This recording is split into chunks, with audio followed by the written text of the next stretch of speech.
সাংবাদিক বন্ধুসকল, আজি আপোনালোকৰ জৰিয়তে আমি কোচ ৰাজবংশী ছাত্ৰ সন্থাই অৱগত কৰিব বিচাৰিছোঁ যে অসম চৰকাৰ আৰু ভাৰত চৰকাৰে আমাৰ এই কোচ ৰাজবংশী জনগোষ্ঠীটোক বহু দীৰ্ঘদিন ধৰি ঠগি আহিছে। আগতে কংগ্ৰেছ চৰকাৰে আমাক বহু বছৰ ঠগিলে, তাৰপিছত বিজেপি চৰকাৰে আমাক প্ৰতিশ্ৰুতি দিলে যে যদি বিজেপি চৰকাৰ আহে কোচ ৰাজবংশীসকলৰ সৰ্বাংগীন দিশত উন্নয়ন হ'ব, লগতে তেওঁলোকৰ জনজাতিকৰণটো হৈ যাব।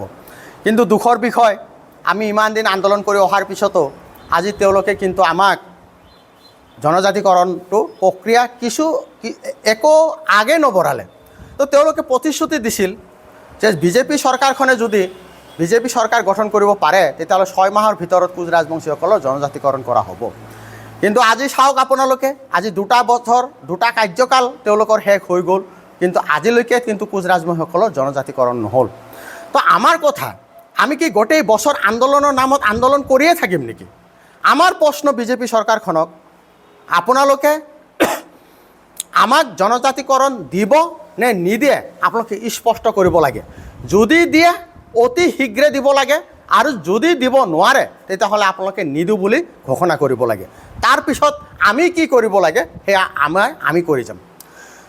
তো যদি আপোনালোকে কম সময়ৰ ভিতৰত অসম চৰকাৰ, ভাৰত চৰকাৰ আৰু আক্ৰাছুৰ গোটেইকেইটা গোটক একত্ৰিতভাৱে ত্ৰিপাক্ষিক বৈঠক অনুষ্ঠিত কৰি যদি কোচ ৰাজবংশীসকলৰ জনজাতিকৰণ কৰিব নোৱাৰে, তাৰপিছত কিন্তু আমি অহা 15 আগষ্ট তাৰিখৰ পিছত 28 আগষ্ট তাৰিখৰ পৰা আমাৰ ধাৰাবাহিক আন্দোলন কাৰ্যসূচী আৰম্ভ হ'ব।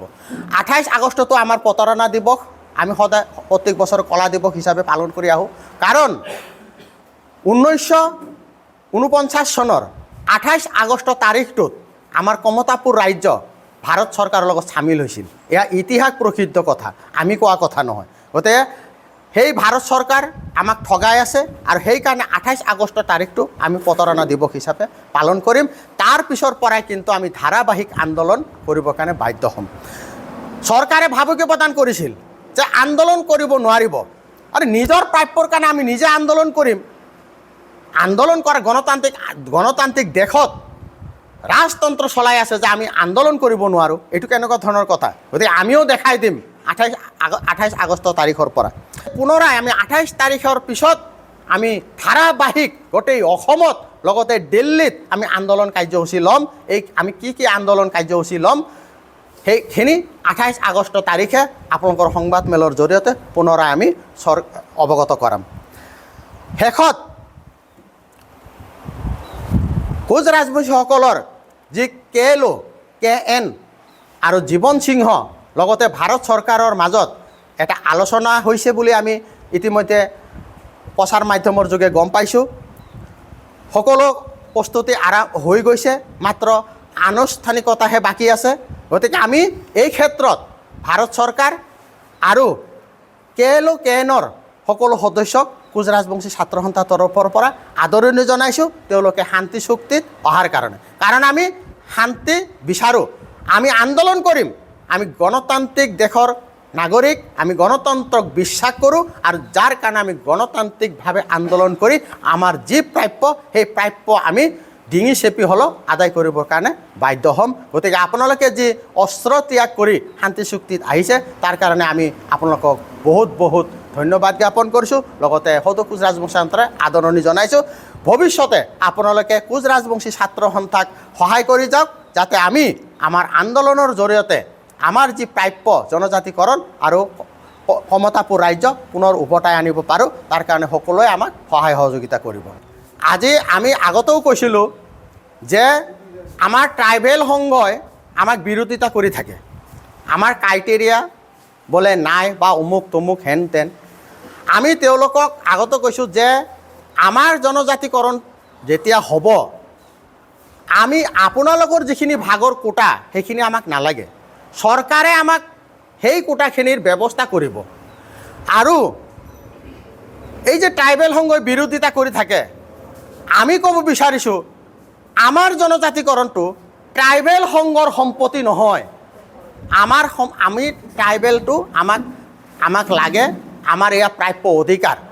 কাৰণ তেওঁলোকে যদি বিৰোধিতা কৰে তেতিয়া তেওঁলোকৰো বিৰোধিতা কৰিবৰ কাৰণে আমি বাধ্য হ'ম, কিয়নো তেওঁলোকে এটা সময় নিৰ্ধাৰিত থাকে, সেই সময়লৈকে ট্ৰাইবেল থাকে, যেতিয়া উন্নতিৰ দিশত আগবাঢ়ি যায় সেই ট্ৰাইবেল সংঘৰ কিন্তু তেতিয়া সেই মানে জনজাতিকৰণটো কেঞ্চেল হয় অট'মেটিকলি বা বাতিল কৰিব লাগে, কিন্তু সেই পৰ্যায় তেওঁলোকৰ এতিয়ালৈকে কৰা নাই। গতিকে আমিও কিন্তু তীব্ৰ বিৰোধিতা কৰিবৰ কাৰণে বাধ্য হ'ম। গতিকে আহ্বান জনাম সকলোৱে যাতে একেলগে মিলিজুলি যাতে ট্ৰাইবেল আগৰ ট্ৰাইবেল আৰু এতিয়া যিখিনি আমাৰ জনজাতিকৰণ হ'ব সেইখিনিয়ে যাতে একেলগে আমাৰ অসমখনৰ উন্নয়ন দিশত আমি একেলগে আগবাঢ়ি যাব পাৰোঁ, সেই দিশতে তেওঁলোকে গুৰুত্ব প্ৰদান কৰক। আমি সেইখিনিয়ে তেওঁলোকক আহ্বান জনাইছোঁ।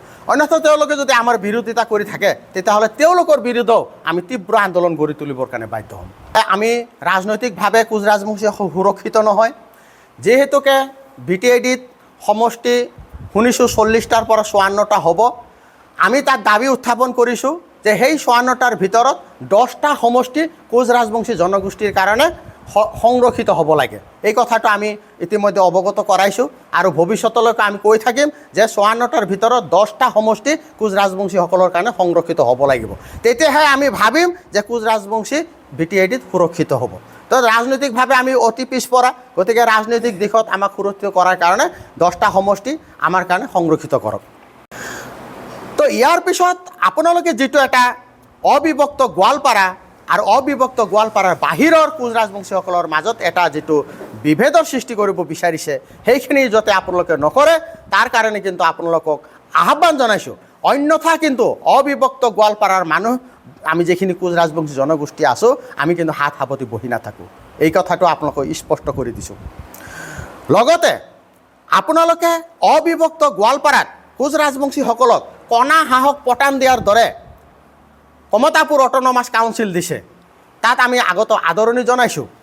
কিন্তু কথা হ'ল সেই অট'নমাছ কাউন্সিলত আজিৰ তাৰিখলৈকে সীমা নিৰ্ধাৰণ হোৱা নাই। 4খন জিলাৰ কিছু অংশলৈ কমতাপুৰ অট'নমাছ কাউন্সিল দিছে, ভাল কথা, কিন্তু আজি তাৰিখলৈকে সেইখন অট'নমাছ কাউন্সিলৰ সীমা নিৰ্ধাৰণ হোৱা নাই। গতিকে আমাৰ দাবী কম সময়ৰ ভিতৰত কমতাপুৰ অট'নমাছৰ সীমা নিৰ্ধাৰণ হ'ব লাগে। আমাৰ দাবী তাত আপোনালোকৰ সেইদিনাখন 10 জুলাই তাৰিখে আমাৰ পীয়ুষ হাজৰিকা ডাঙৰীয়া আৰু জয়ন্ত মল্ল ডাঙৰীয়াৰ লগত কোচ ৰাজবংশী বহুকেইটা সংগঠনৰ বৈঠক হৈছিলে। সেই বৈঠকত উল্লেখ কৰিছিলে, গম পালোঁ যে 50% কোচ ৰাজবংশী জনগোষ্ঠী যিখন গাঁৱত নাই সেই গাঁওখন কিন্তু অন্তৰ্ভুক্ত নহয়। কিন্তু আমাৰ দাবী 20% কোচ ৰাজবংশী যিখন গাঁৱত আছে সেই গাঁওকেইখন অট'নমাছ কাউন্সিলত অন্তৰ্ভুক্ত কৰক। যদি সেই কৰিবই নোৱাৰে তেতিয়াহ'লে সেইটো কিহৰ অট'নমাছ দিলে? ইয়াৰ পৰাই বুজা যায় আপোনালোকে ভেকো ভাওনা কৰি আছে, কোচ ৰাজবংশীৰ লগত ভেকো ভাওনা কৰি আছে। আপোনালোকে KSC দিছে, KSCৰ বাহিৰৰ মানুহখিনিক আপোনালোকে গুৰুত্ব প্ৰদান কৰা নাই, তেনেকুৱা ধৰণৰ নহয়। গতিকে আপোনালোকে KSCৰ সীমা নিৰ্ধাৰণ কৰক। লগতে KSCখনত আপোনালোকে নিৰ্বাচন অনুষ্ঠিত কৰিবলৈ ওলাইছে, সেয়া ভাল কথা, আমিও দাবী জনাইছোঁ আপোনালোকে নিৰ্বাচন অনুষ্ঠিত কৰক। কিন্তু সেইখন KSCত যদি জনজাতিকৰণ নকৰাকৈ যদি তাত KSCখনৰ নিৰ্বাচন কৰা হয় তেতিয়াহ'লে তাত কোচ ৰাজবংশীসকল সুৰক্ষিত থাকিবনে? গতিকে আমাৰ দাবী KSCৰ লগতে KSCৰ বাহিৰৰ যিখিনি মানুহ আছে, কোচ ৰাজবংশী জনগোষ্ঠী মানুহ আছে, আপ টু আপোনাৰ শদিয়ালৈকে অসমৰ গোটেইটো জিলাৰ কোচ ৰাজবংশীসকলক জনজাতিকৰণ কৰক। তাৰপিছত তাতে অট'নমাছ কাউন্সিলটোৰ নিৰ্বাচন কৰক। তেতিয়াহ'লে আমি ভাবিম যে আপোনালোকে আমাৰ প্ৰতি সদিচ্ছাৰ ভাৱ আছে আৰু কোচ ৰাজবংশীক সুৰক্ষিত কৰাৰ কাৰণে আপোনালোকৰ এটা ভাল মনোভাৱ আছে। যদি জনজাতিকৰণ নকৰাকৈ আপোনালোকে তাতে নিৰ্বাচন অনুষ্ঠিত কৰে তেতিয়াহ'লে আমি গম পাম যে কোচ ৰাজবংশীসকলৰ ওপৰত আপোনালোকৰ কোনো ধৰণৰ সদ্ভাৱ নাই। তেতিয়াহ'লে কিন্তু আমি আপোনালোকৰ বিৰুদ্ধে তীব্ৰতৰ আন্দোলন গঢ়ি তুলিবৰ কাৰণে বাধ্য হ'ম। এই ক্ষেত্ৰত কিন্তু আপোনালোকে এটা ভাগ বতৰা কৰাৰ আমাৰ এটা মনে লৈছে। কিহৰ কাৰণে? সেইদিনাখন 10 জুলাই তাৰিখে আমাৰ পীয়ুষ হাজৰিকা ডাঙৰীয়াই আমাৰ সন্মিলনীৰ সভাপতি প্ৰণৱ নাৰায়ণ ডাঙৰীয়াক আমাৰ আক্ৰাসুৰ আজি বহুকেইটা ভাগত বিভক্ত।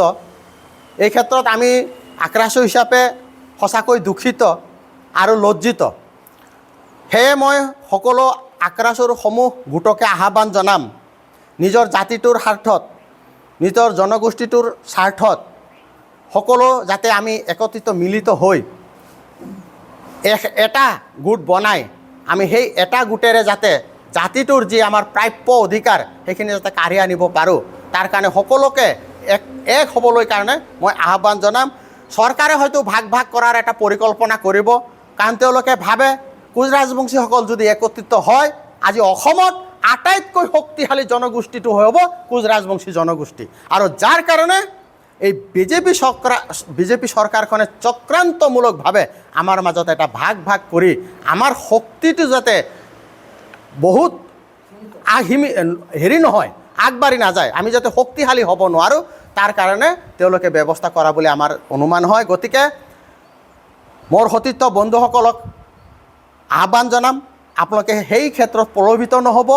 আপোনালোকে নিজৰ জাতিটোক যদি ভাল পায় সকলোৱে ওলাই আহক, আমি সকলোৱে একত্ৰিতভাৱে আমাৰ জাতিটোক আমি আগুৱাই লৈ যোৱাৰ ক্ষেত্ৰত গোটেইকেইটা গোট কম সময়ৰ ভিতৰত এক হৈ আমাৰ শক্তি দেখাই দিওঁ আৰু চৰকাৰক বাধ্য কৰাওঁ যে আমাক কোচ ৰাজবংশীসকলক জনজাতিকৰণ দিব লাগে, অন্যথা আমি অসমখন যে স্তব্ধ কৰিব পৰা ক্ষমতা বা আমাৰ শক্তি যে আছে সেইখিনি আমি দেখুৱাই দিবৰ কাৰণে বাধ্য।